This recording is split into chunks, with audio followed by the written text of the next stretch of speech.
Tauhid rububiyah berkaitan dengan 3 perkara. Ada namanya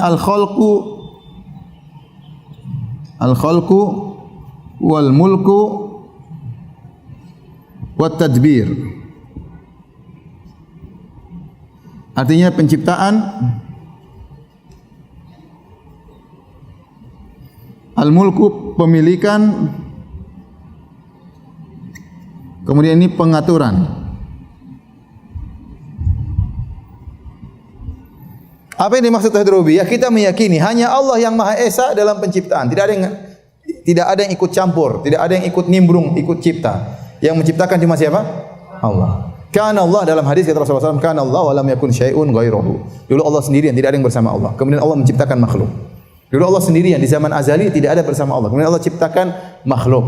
Ya, barang siapa yang meyakini ada pencipta selain Allah, maka dia musyrik, tidak bertauhid rububiyah. Paham? Sebab dia meyakini bahwasanya Tuhan itu ada 2, Tuhan kebaikan, Tuhan kejahatan. Ya. Ini tidak benar. Ada Tuhan terang, Tuhan gelap, ya. Tidak benar, ya. Ini syirik. Kemudian karena hanya Allah yang menciptakan, maka kita meyakini Allah juga yang memiliki. Semua di alam semesta ini milik Allah, tidak ada yang ikut serta dalam pemilikan. Kalaupun ada pemilikan hanya semu, ya.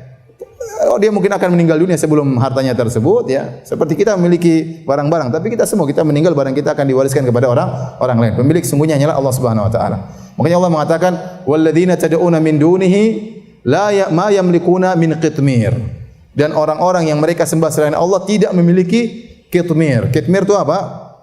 Yaitu lapisan yang ada di biji. Kalau kita makan korma, kita ambil bijinya tersebut adalah lapisan seperti selaput ari, tipis. Itu namanya qitmir. Kata Allah, itu mereka tidak, ini punya saya. Kata Allah, mereka tidak punya ini. Ya, karena yang ciptakan siapa? Allah. Siapa yang ciptakan? Siapa yang bisa ciptakan korma, biji korma? Siapa yang ciptakan?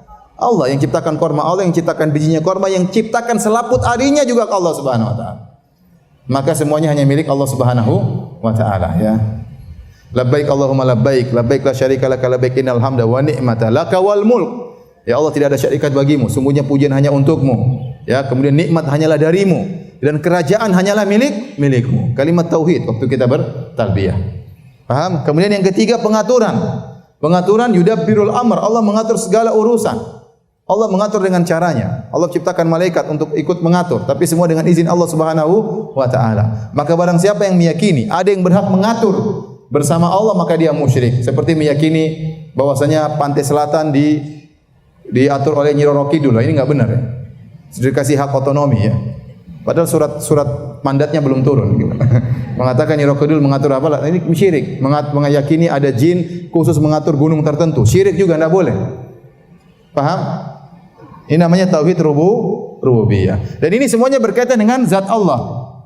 Tauhid al-asma wa sifat berkaitan dengan meyakini tentang kemahaan sifat-sifat Allah, kemahaan nama-nama Allah. Nama-nama Allah itu sangat indah. Walillahil asmaul husna. Allah memiliki nama-nama yang indah. Kenapa? Karena di balik nama tersebut mengandung sifat yang maha indah.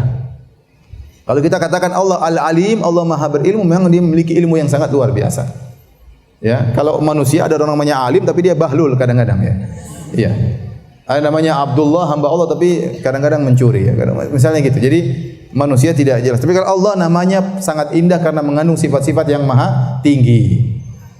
Kemudian tauhid rububiyah juga berkaitan tentang sifat-sifat Allah. Ini dikenal dengan tauhidu af'alillah. Tauhid apa? Af'alillah. Mentauhidkan perbuatan-perbuatan Allah. Jadi hanya di antara perbuatan Allah mencipta, memiliki, mengatur, paham? Menghidupkan. Dan tadbir ini banyak. Pengaturan seperti apa? Mematikan, al-ihya, al-imata. Contohnya ar-razq. Ini namanya pengaturan, menghidupkan, mematikan, memberi rizki dan selain-lainnya. Ini semua yang melakukan hanyalah siapa? Allah Subhanahu wa taala. Ini semua dikatakan dengan tauhid af'alillah, mengesahkan perbuatan-perbuatan Allah, hanya Allah sendiri yang melakukannya, tidak ada yang lainnya. Paham?